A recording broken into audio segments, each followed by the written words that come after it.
The Conjuring Last Rites, a truly terrifying addition to the very well-known Conjuring universe. But can they manage to make this original? Or does it just feel like they're phoning it in?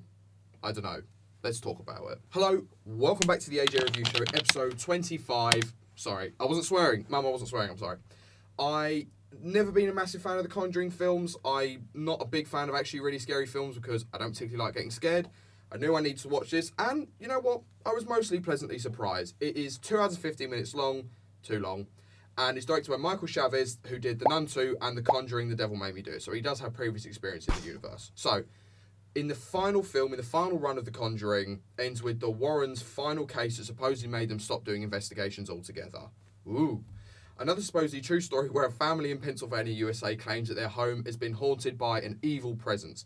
Now the Warrens' daughter has grown up and she is having visions of her own. Can the Warrens save the family as well as their own? So you're already well aware. I'd be very surprised if you were going to watch the final Conjuring film but you hadn't seen the others, but you kind of get the formula by now.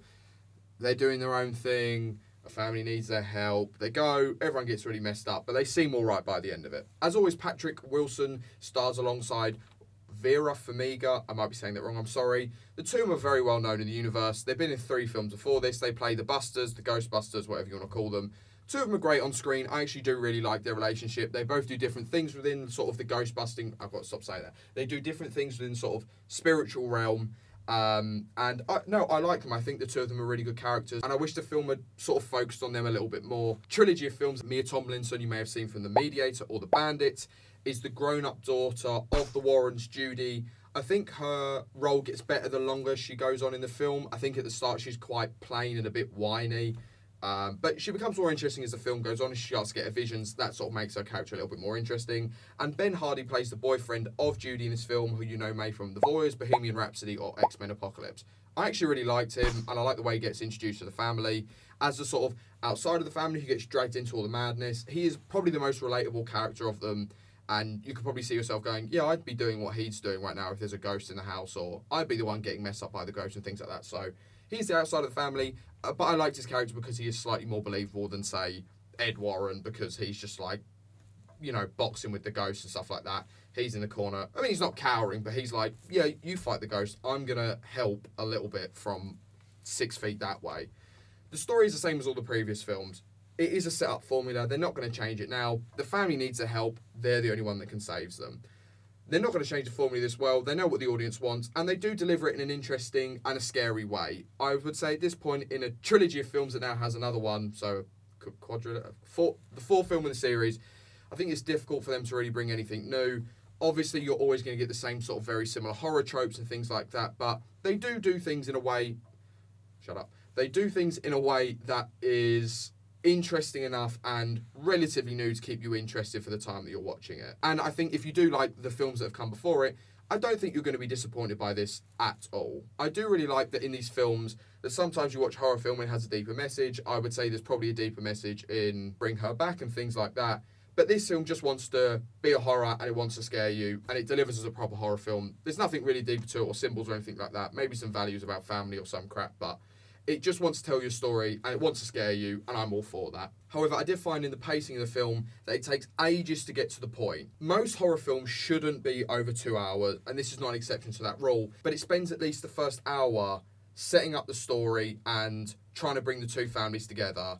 And at one point, it's just sort of cutting between the 2 in a nice reflection, but one family's getting scared, the other family's getting scared, one family's getting scared, the other family's getting scared. It just takes ages to bring them together, and I feel they sort of stumbled over their feet towards the end, because when they're in the house and they're figuring out what's wrong, they figure it out like almost instantly. It felt like 5 minutes for them to be like, oh, this is going on and this and that's what happened and why they're getting haunted and all the rest of it.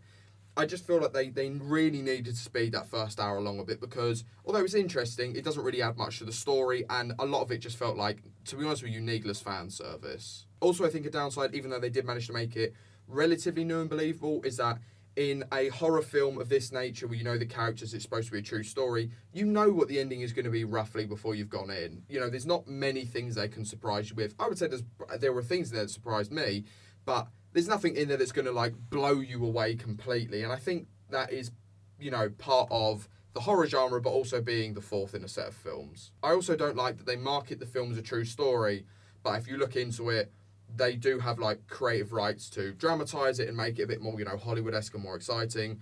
Obviously, I completely understand that, but if you're going to market a film as a true story, make it a true story. They've said that they added storylines in just to make it more interesting. I just wish they'd just be honest. If it's a true story, keep it as a true story.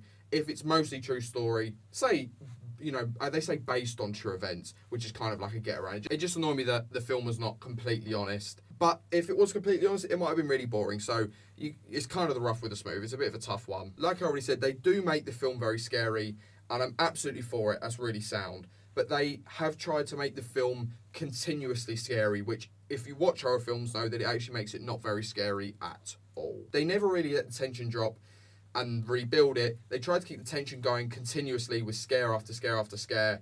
And some of them work, but to be honest with you, towards the end, it's just sort of like, now I just feel exhausted. This isn't really scary anymore. You see something and it's sort of like, yeah. At the beginning, they really have you because the ideas are somewhat fresh, as fresh as a horror film can be.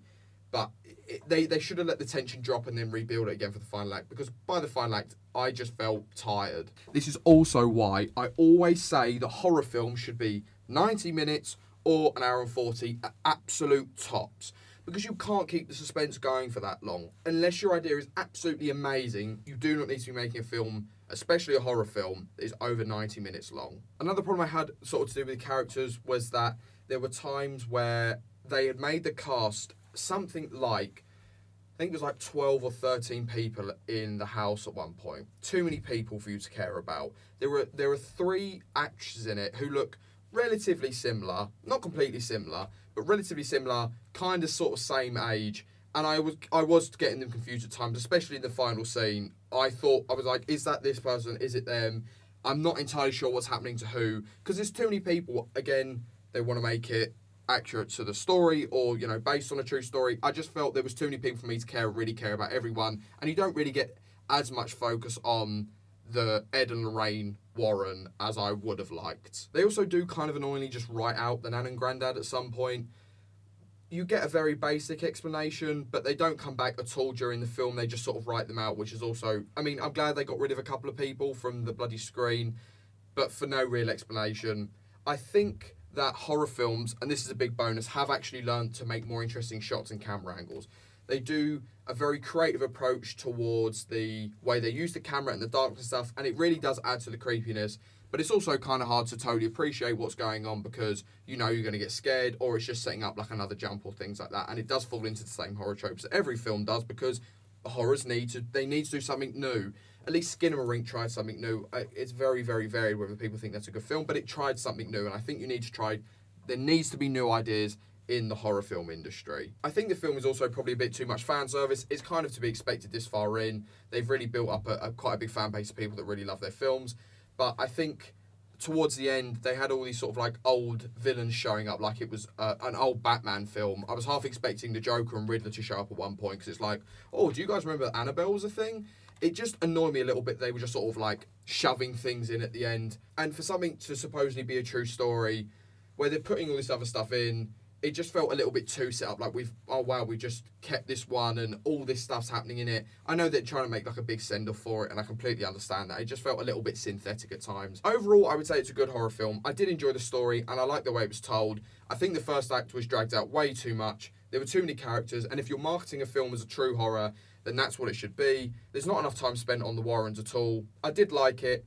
I think it's probably 3 stars for enjoyment, but overall, The Conjuring Last Rites is a 2-star film. It's fun, it's enjoyable, it works well as a horror, but I think that's basically where it stops. Well, thank you so much for watching episode 25 of the AJ Review Show. Another fun episode. I always get scared watching horror films in the cinema. Doesn't matter really what it is. I always find horror films quite hard to watch. This is no exception to that rule. It is scary, it just loses it slightly towards the end, but a trip to the cinema nonetheless, and it wasn't as bad as Toxic Avenger, so hooray for that. Thank you so much for watching another episode. Thank you for all your continued support throughout this entire journey of me watching films and then talking to you about them, and that's been the AJ Review Show. Hi guys, I hope you enjoyed watching that episode. If you could just drop me a subscribe down below, leave a like and a comment, that'd be really helpful. You can now find me on Instagram, TikTok, and Letterbox, all at AJ Reviews 101, and click to watch this video up here that YouTube recommended. Enjoy.